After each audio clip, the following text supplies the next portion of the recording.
حتیٰ اذا بلغ بین السدین، جبکہ یہ پہنچے ان دونوں دیواروں کے درمیان، وجد من دونہما قوما، تو انہوں نے پایا ان دونوں کے بڑے ایسے لوگوں کو، لا یکادون یفقہون قولا، یہ لوگ بھی ایسے تھے غیر متمدن، کیونکہ بات سمجھتے نہیں تھے، یعنی زبان ایسی ہوگی کہ جو ان کی سمجھ میں نہیں آ رہی تھی، لیکن یہ کہ کسی نہ کسی ذریعے سے انہوں نے اپنا ایک مطلب، اپنی ایک عرضداشت پیش کی۔ قالوا یا ذا القرنین، انہوں نے کہا کہ اے ذو القرنین، ان یاجوج و ماجوج مفسدون فی الارض، یاجوج اور ماجوج جو قومیں ہیں یہ زمین میں بہت فساد مچانے والی ہیں۔ فہل نجعل لک خرجا، تو کیا ہم آپ کے لیے ایک سالانہ خراج مقرر کر دیں، الا ان تجعل بیننا و بینہم سدا، اس کے عوض کہ آپ ہمارے اور ان کے درمیان ایک سد تعمیر کر دیں، ایک دیوار حائل کر دیں کہ وہ ہم پر حملہ آور نہ ہو سکے، یعنی درے کو بند کر دیا جائے۔ یوں سمجھیے جس اصول پر کہ آج کل ڈیم بنتے ہیں، ڈیم پہاڑی سلسلہ یوں آ رہا ہے، پہاڑی سلسلہ یوں آ رہا ہے، دریا درمیان میں سے گزر رہا ہے، آپ نے اس گزرگاہ پر ایک دیوار کھڑی کر دی تو یہ گویا کہ ایک آرٹیفیشل لیک کریٹ ہو گئی، پانی یہاں جمع ہو رہا ہے۔ تو اگر پہاڑی سلسلے دو چل رہے ہوں، ان کے درمیان جو راستہ ہے اس کو اگر بند کر دیا جائے، ایک دیوار کھڑی کر دی جائے اور اس دیوار کے مضبوط دیوار ہو، تو ظاہر بات ہے کہ پھر ادھر سے کوئی آ کر حملہ آور نہیں ہو سکتا، ان کے لیے ایک حفاظت کا سامان ہو جاتا ہے۔ یہاں یہ سمجھ لیجئے کہ یاجوج ماجوج سے کیا مراد ہے۔ حضرت یافس علیہ السلام، جو تین بیٹے تھے حضرت نوح علیہ السلام کے، سام، حام، یافس، سامی نسل کے بارے میں تو ہم نے بہت کچھ سمجھ لیا کہ حضرت ابراہیم بھی سامی نسل سے تھے، پھر قوم عاد بھی سام ہی کے نسل کی ایک شاخ تھی، قوم سمود بھی اسی کی شاخ تھی، یہ تمام جو ہے یہ تو سیمیٹک ریسز ہیں۔ حضرت یافس کی اولاد نے یہ سینٹرل ایشین ماؤنٹینز کا جو سلسلہ ہے اس کو کراس کیا اور شمال میں چلے گئے، اور شمال میں جا کر دائیں بائیں پھیل گئے، پھر یہ میدان ہے ٹنڈرے کا میدان اور فلانے میدان اور بڑے بڑے کھلے میدان ہیں،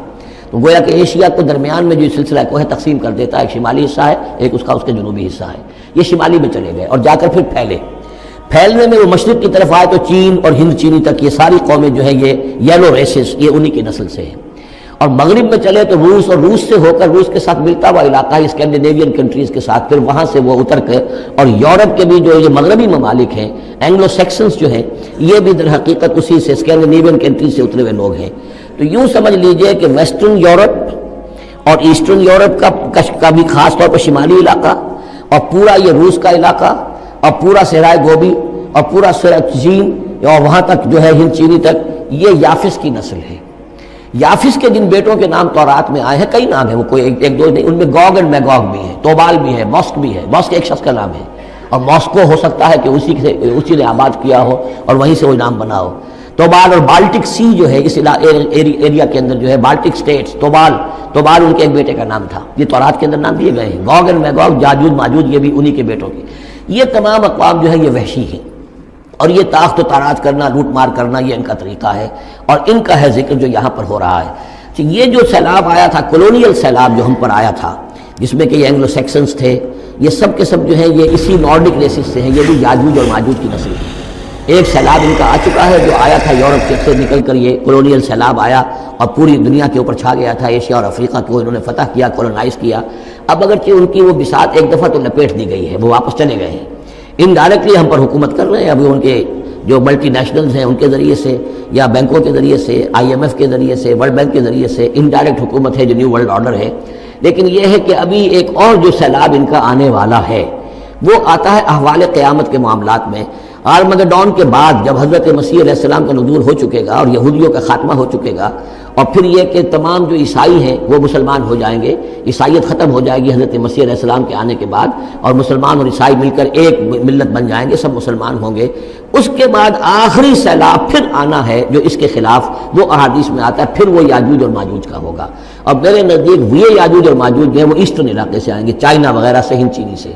آرمگڈون جو ابھی ہونی ہے فوری طور پر بڑی جنگ، اس میں یہ لوگ جو ہے بیٹھے رہیں گے، یہ جنگ میں حصہ نہیں لیں گے۔ یہ مڈل ایسٹ میں جنگ ہوگی، یورپین پاور ساری ہوں گی، کرسچین پوری طاقتیں ہوں گی، اور ادھر جو ہے مسلمان ہوں گے، اور حضرت مہدی جو ظاہر ہوں گے، جو اللہ تعالیٰ ایک عنایت کرے گا مسلمانوں کو لیڈر عرب کے اندر، وہ پیدا ہوں گے، مجدد ہوں گے، اور ان کے ذریعے سے عرب کے اندر ایک اسلامی حکومت بھی قائم ہوگی۔ لیکن ان کے لیے مدد کے لیے خراسان کے علاقے سے فوجیں آئیں گی، مشرق سے آئیں گی، اور یہ علاقہ جو ہے وہ ہے جو ہمارے قریب ہے، اور ہم بھی اسی علاقے میں ہیں۔ اللہ تعالیٰ ہمیں توفیق دے کہ یہاں وہ ہم پہلے اس نظام میں خلافت قائم کریں، تاکہ یہاں سے پھر فوجیں جائیں اور حضرت مسیح کے ساتھ ہو کر اور حضرت مہدی کے ساتھ ہو کر عیسائیوں اور یہودیوں کے ساتھ جنگ کریں، اور بالآخر پھر یہ کہ پوری دنیا میں اسلام کا بول بالا ہوگا۔ لیکن جب یہ ہو چکے گا، اس کے بعد ایک سیلاب پھر آئے گا یاجوج اور ماجوج کا۔ تو یہ چونکہ پوری ایک سلسلہ ہے، ایک نسلیں ہیں اس کے اندر بہت سی، تو ان میں چونکہ تفسیری اعتبار سے بہت سی باتیں جو ہے مختلف آراء بھی سامنے آئیں گی، تو میں نے جو رائے میری ہے وہ آپ کے سامنے بیان کر دی ہے۔ اس وقت میں وہ یاجوج ماجوج تھے جو ان شمالی دروں سے آ کر حملے کرتے تھے۔ قالوا یا ذا القرنین ان یاجوج و ماجوج مفسدون فی الارض، وہ جو میں نے عرض کیا ہے کہ قیامت کے قریب بھی معاملہ ہوگا، یہ سورہ انبیاء کی آیات 97-98 ہے۔ حتی اذا فتحت یاجوج و ماجوج وهم من کل حدب ینسلون واقترب الوعد الحق فاذا هی شاخصۃ ابصار الذین کفروا۔ اب زیادہ دور نہیں، ہم سورہ انبیاء بھی قریب ہی آ رہی ہے، انشاءاللہ وہاں اس کو ہم پڑھیں گے۔ تو دو جگہ قرآن مجید میں یاجوج اور ماجوج کا ذکر ہے، ایک یہ جو قریب قیامت میں ان کا جو ظہور ہونے والا ہے، ایک اس وقت کا معاملہ یہ چھوٹا سا تھا کہ جو ذوالقرنین کے سامنے آیا ہے۔ تو کیا ہم آپ کے لیے ایک سالانہ خراج طے کر دیں تاکہ آپ ہمارے لیے یہاں ایک سد تعمیر کر دیں، ایک بند باندھ دیں یہاں پر؟ قال ما مکنی فیہ ربی خیر۔ اب دیکھیے ان کا کردار، ان کا مجھے جو کچھ میرے رب نے دے رکھا ہے، دولت دے رکھی ہے، مال دے رکھا ہے، وہ بہت بہتر ہے اس سے کہ جو تم مجھے پیش کر رہے ہیں، مجھے خراج کی ضرورت نہیں ہے۔ ہاں تمہاری ایک ضرورت ہے، میں وہ پوری کر دیتا ہوں۔ فاعینونی بقوت، مجھے مین پاور فراہم کرو، باقی ساری سامان جو ہے میں فراہم کر لوں گا، لیکن بہرحال اس کو بنانے کے لیے، دیوار بنانے کے لیے اور دونوں پہاڑوں کے درمیان اتنی بڑی جو سد تعمیر کرنے کے لیے جو مین پاور چاہیے، اعینونی بقوت، تو محنت کے ذریعے سے، مین پاور کے ذریعے سے میری مدد کرو۔ اجعل بینکم و بینہم ردما، میں ان کے اور تمہارے درمیان ایک موٹی دیوار بنا دوں گا۔ آتونی زبر الحدید، لاؤ میرے پاس تختے لوہے کے۔ حتی اذا ساوا بین الصدفین، یہاں تک کہ جب دونوں جو اونچانے تھیں اس کے درمیان کا پورا علاقہ پر ہو گیا، بھر گیا، وہ لوہے کے تختے جو ہیں اس کے اندر بھرے جا رہے ہیں۔ حتی اذا ساوا، برابر کر دیا دونوں پھانکوں تک پہاڑ کی، قال انفخوا، اب ان کا کہ آگ جلاؤ اس کے نیچے، وہ دہکا دی بھٹی جس سے کہ وہ لوہا گرم ہوا اور لوہے کی تختے جو ہیں وہ گرم ہو گئے۔ حتی اذا جعلہ نارا، جبکہ وہ سارے کے سارے لوہے کے جو تپ گئے خود اور سرخ ہو گئے، قال آتونی افرغ علیہ قطرہ، تو کہا لاؤ میرے پاس پگھلا ہوا تانبا کہ میں اس کے اوپر انڈھیل دوں۔ تو اس طریقے سے گرین فورس کانکریٹ سے بھی 10 گنا سمجھیے مضبوط شے انہوں نے بنا دی کہ اس میں لوہا اور پھر لوہا سیسا یا تانبا پلایا ہوا، تو اس طریقے سے ایک بڑی مضبوط دیوار قائم کر دی۔ اس دیوار کے جو آثار اب بھی موجود ہیں، دیوار تو موجود نہیں ہے، یہ داریال اور دربند کے درمیان یہ کشادہ راستہ ہے اب بھی، یہ ویسٹ کوسٹ جو ہے کیسپین کا، اس کے ساتھ اس کی لمبائی 50 میل اور اس کی اونچائی 29 فٹ اور 10 فٹ چوڑی یہ دیوار تھی جو اس وقت بنی ہے، یعنی جس طریقے سے کہ بنتے ہیں بڑے بڑے بند، ان سے بھی بڑی یہ تھی سد تعبیر کی گئی۔ السد العالی کہلاتا ہے اسوان ڈیم جو ہے، جو مصریوں نے بنایا تھا، بہت بڑا ڈیم، السد العالی، اونچی دیوار۔ تو ہمارے ہاں یہ تربیلا اور منگلا یہ سب کیا ہے، یہ اسی طرح کے ڈیم ہیں کہ پہاڑی سلسلے آ رہے ہیں، دریا جا رہا تھا، وہاں آپ نے دیوار کھڑی کر دی، پانی رک گیا اور وہ جھیل بن گئی۔ فمستطاعوا ان یظہروہ، تو انہوں نے کہا کہ اب یہ لوگ نہ تو یہ اس کے اوپر سے آ سکیں گے، اس کو نہ چڑھ سکیں گے، ومستطاعوا لہ نقبا، نہ اس میں کوئی سوراخ لگا سکیں گے، نقب لگا سکیں گے۔ قال ھذا رحمۃ من ربی، یہ سب اتنا بڑا کارنامہ کر کے بھی انہوں نے کہا یہ سب رحمت ہے میرے رب کی طرف سے، میرا کوئی کمال نہیں، یہ سب اللہ کی طرف سے ہے۔ فاذا جاء وعد ربی، اور جب میرے رب کا وعدہ آئے گا، جعلہ دکا،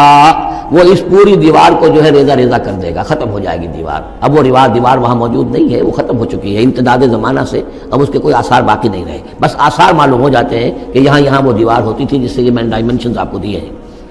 وَكَانَ وعد ربی حقا، اور میرے رب کا وعدہ جو ہے وہ حق ہے، سچ ہے، پورا ہو کر رہے گا۔ وَتَرَكْنَا بَعْضَهُمْ يَوْمَئِذٍ يَمُوجُ فِي بَعْضٍ، اب جب یہ وقت آئے گا اللہ تعالیٰ کا قیامت کا وقت، تو ہم چھوڑ دیں گے اس روز ان کو، یہ ایک دوسرے میں گتھم گتھا ہو جائیں گے۔ یہ جو کچھ ہونے والا ہے قرب قیامت سے پہلے، جس قسم کے لشکر آنے ہیں اور جیسی جنگیں ہونی ہیں، اور یہ جو یاجوج ماجوج جب آئیں گے تو آتا ہے احادیث کے اندر کہ پورے دریا اور پورے سمندر پی جائیں گے، ہر چیز کھا جائیں گے، اور یہ معلوم ہوتا ہے کہ یہ چینیوں کے ہاں تو خاص طور پر سانپ بچھو جو شے ہو، کتا بلی، ہر شے چٹ کر جاتے، کوئی شے نہیں چھوڑتے۔ اب میں سمجھتا ہوں کہ شاید آدم خور بھی ہو یہ کہ کسی وقت میں جب ان کو ضرورت پڑے تو آدمی کو بھی کھا جائیں، جو کتے کو، بلی کو، سانپ کو، بچھو کو، ہر چیز کو کھا جاتے۔ تو ان لوگوں کا معاملہ جو ہے واقعتاً یہ جب ابھی تو ذرا رکے ہوئے ہیں، کنٹینڈ ہے ایک طرح سے، لیکن ایک وقت میں ان کا بند کھلے گا، اور چونکہ پھر یہ جو ہے تمام چاروں طرف ان کے پہاڑ ہیں، ہر پہاڑ کی اونچائی پر سے من کل حدب ینسلون، نیچے اترتے ہوئے نظر آئیں گے۔ اور یہ نقشہ بعین ہی اسی طرح اخبارات میں آیا تھا جب 62 میں وار ہوئی ہے نیفا میں، جو ہندوستان کا مشرقی جو علاقہ تھا جہاں کے چین اور بھارت کی جنگ ہوئی ہے، تو اس کے الفاظ جو اخبارات میں آئے تھے، waves after waves of Chinese soldiers were coming down the slopes، لہروں کی طرح، موجوں کی طرح چلے آئے، ان کے اتنے آدمی ہیں، ان کا تو کہنا یہ ہے کہ تم سب کے سب ہلاک ہو جاؤ گے، ہمیں تم ہلاک نہیں کر سکتے، ہم تو چیونٹیوں کی طرح جو ہے بلوں کے اندر گھس جائیں گے، ایٹمک وارفیئر کے بعد تمہارا تہس نہس ہو جائے گا، ہمارا کچھ نہیں بگڑے گا، ہم پھر نکلیں گے اور پوری دنیا کو فتح کریں گے، وہ یہ کہتے ہیں۔ اور معلوم ہوتا ہے کہ واقعتاً آخری